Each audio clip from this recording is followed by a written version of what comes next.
ಸಾಮಾನ್ಯವಾಗಿ ಮಹಾಭಾರತ ಕಾರ್ಯಕ್ರಮದಲ್ಲಿ ರಾಜಕೀಯ ಪಕ್ಷಗಳ ವಾದ ಪ್ರತಿವಾದ ಚರ್ಚೆಯನ್ನು ನೀವು ಗಮನಿಸ್ತಾ ಬಂದಿದ್ದೀರಿ.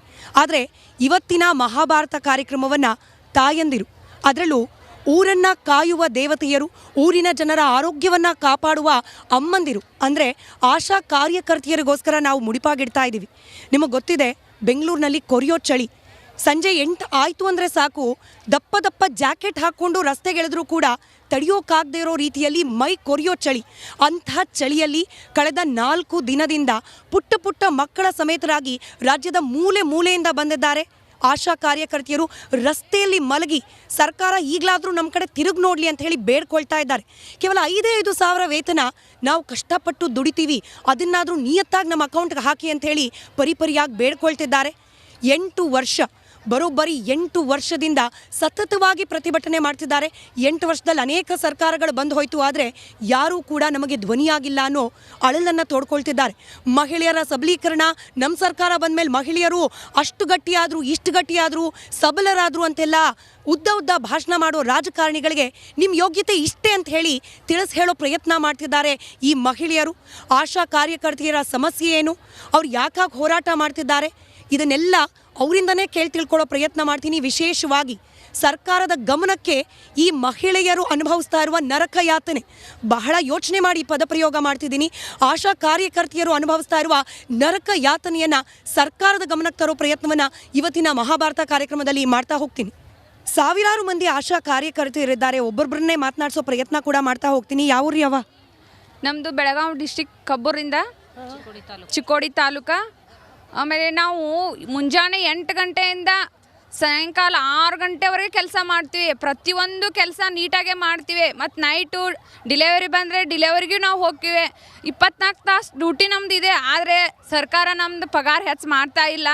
ಕೇವಲ ಫಿಕ್ಸ್ 5,000, ಆಮೇಲೆ ರೂಟೀನ್ 2,000, 7,000 ಪಗಾರ ಮಾಡ, ಅದು 7,000 ನಮ್ಗೆ ಕರೆಕ್ಟ್ ಬರ್ತಾ ಇಲ್ಲ. 1 ತಿಂಗಳು ಬರ್ತೈತಿ, 1 ತಿಂಗಳು ಬರೋದಿಲ್ಲ. ಕೆಲಸ ಮಾಡಿದಂತೂ ಸಾಫ್ಟ್ದಂತೂ ಅಷ್ಟೇ ಬರ್ತಾ ಇಲ್ಲ. ನಮಗೆ ಸಾಫ್ಟೇ ಬೇಡವೇ ಬೇಡ ಅಷ್ಟೇ. ನಮಗೆ ಕರೆಕ್ಟ್ ನಮಗೆ ಹೆಚ್ಚು ಬೇಡ, ಆದರೆ 10,000 ಪಗಾರ ನಮಗೆ ಮಾಡಿಕೊಡ್ಬೇಕು. ಆಯಿತು, ನೀವು ಪಗಾರದು ಹೋರಾಟ ಎಲ್ಲ ಮಾಡ್ತಿದ್ದೀರಿ. ಬಟ್ ನಾನು ಕೇಳೋದು, ನಾನು ಬೆಂಗಳೂರಿನಲ್ಲಿದ್ದೀನಿ. ಬೆಂಗಳೂರಿನಲ್ಲಿ ಈಗ ಒಂದು 15 ದಿನದಿಂದ ನಾವೆಲ್ಲ ಗಟ್ಟಿಯಾಗಿ ಮನೆ ಮಠ ಇರೋರು ಬೆಡ್ಶೀಟ್ ಹೊತ್ಕೊಂಡು ಮಲಗಿದ್ರು ಕೂಡ ಚಳಿ. ನೀವು ಪುಟ್ಟ ಮಕ್ಕಳನ್ನ ಕರ್ಕೊಂಬಂದು ರಸ್ತೆಯಲ್ಲಿ ಮಲಗಿಸ್ತಿದ್ದೀರಲ್ಲ, ಹೆಂಗೆ ಅಂತ? ಚಿಕ್ಕ ಮಕ್ಕಳು ಅಂದರೆ ಮೇಡಮ್, ಇವಾಗ ಮನೆಯಲ್ಲಿ ಪ್ರಾಬ್ಲಮ್ ಇರೋದ್ರಿಂದ ನಾವು ಎಲ್ಲಿ ಅಕ್ಕಪಕ್ಕ ಮನೆಯಲ್ಲಿ ಇವಾಗ ಇರೋ ಸಿಚುವೇಷನ್ನಲ್ಲಿ ನಾವು ಎಲ್ಲೂ ಬಿಡೋಕ್ಕೂ ಆಗೋದಿಲ್ಲ ಮೇಡಮ್. ಯಾಕಂದರೆ ನಿಮಗೂ ಗೊತ್ತು ಅದ್ರ ಬಗ್ಗೆ ಹೆಂಗೆ ಏನು ಅಂತ. ಹೆಣ್ಮಕ್ಳಾಗಲಿ ಗಂಡು ಮಕ್ಕಳಾಗಲಿ ನಮಗೆ ಸ್ವಲ್ಪ ಭಯ ಇರೋದ್ರಿಂದ ನಾವೇ ಕರ್ಕೊಂಡು ಬಂದು ಅವ್ರಿಗೆ ಮಲಗಿಸ್ಕೊಳ್ಳೇಬೇಕಾಗುತ್ತೆ ಮೇಡಮ್. ಆರೋಗ್ಯ ಹೆಚ್ಚು ಕಮ್ಮಿ ಆದರೆ ಮಕ್ಕಳದ್ದು ಏನು ಕತೆ? ಅನಿವಾರ್ಯ ಐತಿ ಮೇಡಮ್. ನಮ್ಮದು ಹೊಟ್ಟಿಪಾಡಿಗೆ ನಾವು ಬರಬೇಕು. ಹೊಟ್ಟಿಪಾಡಿ ಸಂಬಂಧ ಮಕ್ಕಳು ಆಗಲಿ ಏನೋ ಚಳಿ ಆಗಲಿ ಎಂತಾಗಲಿ ನಾವು ಬಂದು ಇಲ್ಲೇ ನಮ್ಮದು ಏನೈತಿ ನಾವು ಎಲ್ಲ ನ್ಯಾಯಯುತವಾಗಿ ತೊಗೊಂಡು ನಮ್ಮ 15,000 ಫಿಕ್ಸ್ ಆಗಮಟ್ಟ ಹೋಗೋದಿಲ್ಲ ರೀ ಮೇಡಮ್. ನನಗೆ ಗೊತ್ತಿರೋ ಹಾಗೆ ನಾನು ಕಳೆದ ವರ್ಷ ಕೂಡ ಇದೇ ಫ್ರೀಡಮ್ ಪಾರ್ಕ್ನಲ್ಲಿ ಆಶಾ ಕಾರ್ಯಕರ್ತೆಯವರು ಪ್ರತಿಭಟನೆ ಮಾಡುವಾಗ ಬಂದಿದ್ದೆ. ಈಗಲೂ ಕೂಡ ಆಶಾ ಕಾರ್ಯಕರ್ತೆಯರು ಪ್ರತಿಭಟನೆ ಮಾಡ್ತಿದ್ದಾರೆ. 8 ವರ್ಷ ಸತತವಾಗಿ 8 ವರ್ಷ 6 ತಿಂಗಳಿಗೊಮ್ಮೆ 3 ತಿಂಗಳಿಗೊಮ್ಮೆ ಹಿಂಗೆ ಪ್ರತಿಭಟನೆ ಮಾಡ್ತಲೇ ಇರ್ತಾರೆ. ಜನರಿಗೆ ಹೆಂಗಾಗ್ಬಿಟ್ಟಿದೆ, ಅದರಲ್ಲೂ ಬೆಂಗಳೂರಿನಂಥ ನಗರದ ಮಂದಿಗೆ ಆಶಾ ಕಾರ್ಯಕರ್ತೆಯರು ಬರ್ತಾರೆ ಹೋಗ್ತಾರೆ, ಪಿಂಕ್ ಸ್ಯಾರಿಗಳು ಕಂಡ ತಕ್ಷಣ ಏನೋ ಪ್ರೊಟೆಸ್ಟ್ ಮಾಡ್ತಿದ್ದಾರೆ. ಬಟ್ 8 ವರ್ಷದಿಂದ ಪ್ರತಿಭಟನೆ ಮಾಡ್ತಿದ್ರು ಕೂಡ ಯಾವ ಸರ್ಕಾರನೂ ಕಿವಿಗೊಡ್ತಿಲ್ಲ. ಯಾಕೆ ಇಷ್ಟೊಂದು ಕಷ್ಟನ ಆಶಾ ಕಾರ್ಯಕರ್ತೆಯರ ಬೇಡಿಕೆಗಳನ್ನು ಈಡೇರಿಸೋಕೆ? ಅಂಥದ್ದು ಏನು ಕೇಳ್ತಿದ್ದೀರಿ ಸರ್ಕಾರಕ್ಕೆ? ಸರ್ಕಾರಕ್ಕೆ ರೀ, ನಾವು ದುಡ್ದಕ್ಕೆ ನಮಗೆ ಹಣ ಕೊಡ್ರಿ, ನಾವು ಎಷ್ಟ ಇಟ್ಟೆಲ್ಲಕ ಭಾಳ ನಮಗೆ ಕಷ್ಟ ಕೊಡಬೇಡ್ರಿ. ನೀವು ಹೇಳಿದ್ದ ನಮಗೆ ಪೇಮೆಂಟ್ ಸರಿಯಾಗಿ ಕೊಟ್ರೆ ನಾವು 24 ಗಂಟೆನೂ ಸರಿಯಾಗಿ ಕೆಲಸ ಮಾಡಿ ಕೊಡ್ತೀವಿ ಅಂತ ಕೇಳ್ತೀವಿ ರೀ. ಈಗ ಮನೆ ಮಠ ಮಕ್ಕಳ ಎಲ್ಲ ಬಿಟ್ಟು ಬಂದೀವಿ, ನಾವು ಬೀದಿಗಿಳಿದೀವಿ. ಆದ್ರೂ ಅವರ AC ರೂಮ್ದಲ್ಲಿ ಕೂತು ಅವ್ರು ನಮ್ಮದು ಯೋಚನೆ ಮಾಡತ್ತಿಲ್ಲ. ಆದ್ರೂ ನಾವು ಮಾಡ್ಬೇಕಂತ ಕೇಳ್ಕೊತೀವಿ ರೀ ಅವ್ರನ್ನ. ಮತ್ತು 7,000ದಾಗ ಎಲ್ಲ ಕಾಳುಗಳ ಎಲ್ಲ ತುಟ್ಟಿ ಎಣ್ಣೆ ರೇಟು ಎಲ್ಲ ದುಬಾರಿ ಆಗೈತ್ರಿ. ಅದ್ರ ಸಲುವಾಗಿನ ನಮಗೆ 15,000 ಪೇಮೆಂಟ್ ಕೊಟ್ರೆ ಚಲೋ ಆಕೈತೆ ಅಂತ ನಾವು ಅವರಲ್ಲಿ ಕೇಳ್ಕೊತೀವಿ. ನಾವು ಅಳ್ತೀರಿ ಯಾಕ್ರಿ ಅಳ್ತೀರಿ ಯಾಕೆ? ಇಲ್ರಿ, ನಮಗೆ ಕಷ್ಟ ರೀ. ಈಗ ನಾವು ಮುಂಜಾನೆ 8 ಗಂಟೆಯಿಂದ ಇರ್ಲಾಕ ವಿಶ್ರಾಂತಿ ಕೊಠಡಿ ಇಲ್ರಿ. ನಮಗೆ ಆಸ್ಪತ್ರೆ ಒಳಗೆ ಹೋದ್ರೆ ನಮ್ಗೆ ಯಾರು ಏನೋ ಇಲ್ಲಿ ಕೂತ್ರೂ ನಮ್ಗೆ ಯಾರು ಕಿಮ್ಮತ್ತು ಕೊಡತ್ತಿಲ್ರಿ. ಆಶಾಗಳಂದ್ರೆ ಅವ್ರಿಗೆ ಏನು ವ್ಯಾಲ್ಯೂವೇನ ಇಲ್ರಿ. ಅದಕ್ಕಾಗೇನ ನಮಗೆ ಒಂದು ವಿಶ್ರಾಂತಿ ಕೊಠಡಿ ಕೊಡಬೇಕು. ಮತ್ತು ನಮ್ಗೆ ಕೆಳಮಟ್ಟದ ಕೆಲಸ ಜಾಸ್ತಿ ಕೊಡ್ತಾರು. ಮತ್ತು ಈಗ ನಾವು ಕೆಲಸ ಮಟ್ಟದವ್ರಿಗೆ ಕೆಲಸ ಜಾಸ್ತಿ, ನಾವು ಮಾಡಿದ ಕೆಲಸಕ್ಕೆ ಸಂಬಳ ತಕ್ಕಂಗೆ ನಮ್ಗೆ ಸಂಬಳ ಕೊಡಬೇಕು ಮೇಡಮ್. ಅವರು ಯಾಕೆ ಕೊಡ್ತಾ ಇಲ್ಲ ಗೌರ್ಮೆಂಟ್? ಇದು 15,000 ನಮಗೆ ವೇತನದನ್ನ ಕೊಡಲೇಬೇಕು. ಅವರು ಯಾಕೆ ಕೊಡಲ್ಲ? ಇವ್ರ ಮನೆಯಿಂದ ಕೊಡ್ತೀರಿ. ನಾವು ದುಡ್ದದಕ್ಕೆ ನಾವು ಸಂಬಳ ಕೇಳ್ತಿದ್ದೀವಿ, ಇವ್ರ ಸಂಬಳ ನಾವು ಕೇಳ್ತಿಲ್ಲ. ನಾವು ನಮಗೆ ತಕ್ಕಂತೆ ಸಂಬಳ ಕೇಳ್ತಿದ್ದೀವಿ ಮೇಡಮ್. ಹಾಂ, ಆ ಕರೋನಾ ಟೈಮ್ದಾಗ ಯಾರ ಮೇಡಮ್ ಕೆಲಸ ಮಾಡಿದ್ರು ಹೊರಗಡೆ ಬಂದು? ನಾವು ಕೆಳಮಟ್ಟದವ್ರು ತಾನೇ, ನಾವೇ ಕೆಲಸ ಮಾಡಿದ್ದು. ಯಾರೂ ಬಂದಿಲ್ಲ, ಯಾವ ಆಫೀಸರ್ಸು ಹೊರಗಡೆ ಬಂದಿಲ್ಲ ಮೇಡಮ್. ಅವಾಗ ಅವ್ರ ಜೀವನ ಅವರು ಸೇಫ್ಟಿ ಮಾಡ್ಕೊಂಡ್ರು.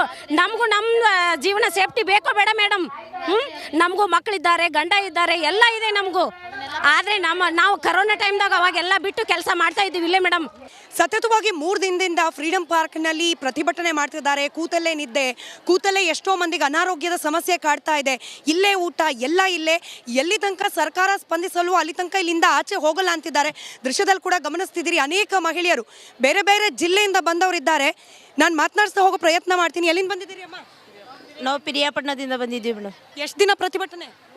ಇವತ್ತಿಗೆ 4 ದಿವಸ ಆಯಿತು. ಎಷ್ಟು ದಿನ ಮಾಡ್ತೀರಾ? ಇನ್ನು ನಾವು ಇವಾಗ ನಾವು ಬಂದು ಏನು ತೀರ್ಮಾನ ಆಗೋ ತನಕ ನಾವು ಎದ್ದೇಳೋದಿಲ್ಲ, ಇಲ್ಲೇ ಕೂರ್ತೀವಿ. ಸಿದ್ದರಾಮಯ್ಯ ಬರೋ ತನಕ ಇಲ್ಲೇ ಇರ್ತೀವಿ. ಬಂದ್ರೆ ಬರ್ಲಿ, ಸಿದ್ದರಾಮಯ್ಯ ಇಲ್ಲ ಅಂದ್ರೆ ಮನೆ ಹತ್ರನೇ ಹೋಗಿ ಪ್ರತಿಭಟನೆ ಮಾಡ್ತೀವಿ.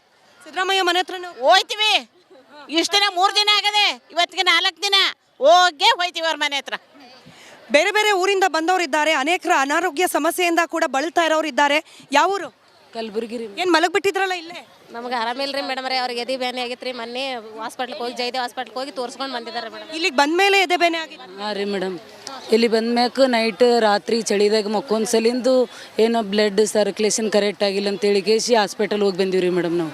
ಅಲ್ಲ ರೀ, ಮತ್ತೆ ಎದೆ ಬೇನೆ ಅಂತಂದು ಡಾಕ್ಟ್ರ್ ಹೇಳಿದ್ಮೇಲೂ ಮತ್ತು ಪ್ರತಿಭಟನೆ ಮಾಡ್ತಿದ್ದೀರಾ? ಮಾಡ್ತೀವಿ ರೀ ಮೇಡಮ್. ನಾವು ಒಟ್ಟು ನಮ್ಮ ಬೇಡಿಕೆ ಈಡೇರತನ ನಾವು ಬಿಡಂಗಿಲ್ಲ ರೀ ಮೇಡಮ್. ನಮ್ಮ ಬೇಡಿಕೆ CM ಬಂದ ಕೇಸಿ ನಮ್ಮ ಬೇಡಿಕೆ ಈಡೇರಿಸ್ತೀವಿ ಅಂದಾಗ ಮಾತ್ರ ನಾವು ಹೋರಾಟ ನಿಲ್ಲಿಸ್ತೀವಿ ರೀ. ಅಲ್ಲಿ ತನಕ ಕಂಟಿನ್ಯೂ ನಾವು ಹೋರಾಟ ಮಾಡೋರೇ ರೀ ಮೇಡಮ್.